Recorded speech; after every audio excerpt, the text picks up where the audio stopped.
everybody. I'm Wylie Wade. Thanks for tuning in to Wylie's Race Report.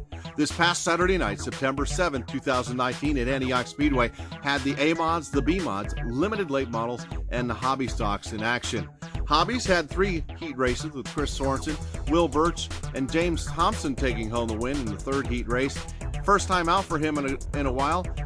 Crossed the start-finish line, and the car broke.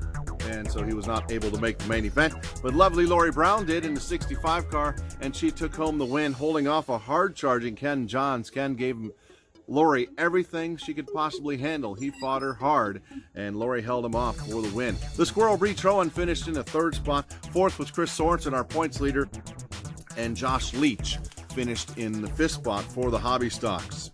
Moving on to the limited late models, we had Chad Hammer driving a number 94 limited late model with a hobby stock motor in it. I found out afterwards, but Mike Welko took home the win in the main event. He was followed by Kimo Areta, who was trying to get around him with everything he had. Chad Hammer finished 3rd, Brian Zachary 4th, and John Evans rounded out the top 5 for the limited late models.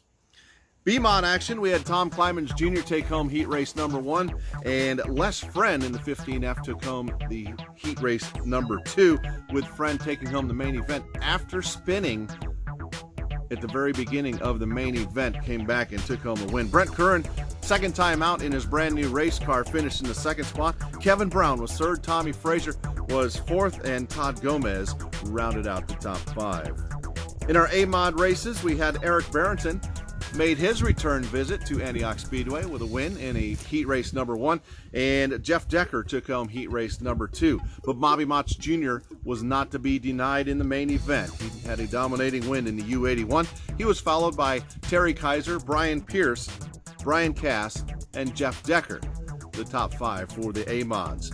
It was a great night of racing at Antioch Speedway. The track was in great condition, and it's all going to happen again this Saturday night, and I'll tell you about that in the next video. But don't forget, every Saturday night, gates open at 4:30, racing begins around 6 o'clock for another exciting, fun-filled evening of racing at Antioch Speedway. I'm Wylie Wade. Until then, good night, everybody.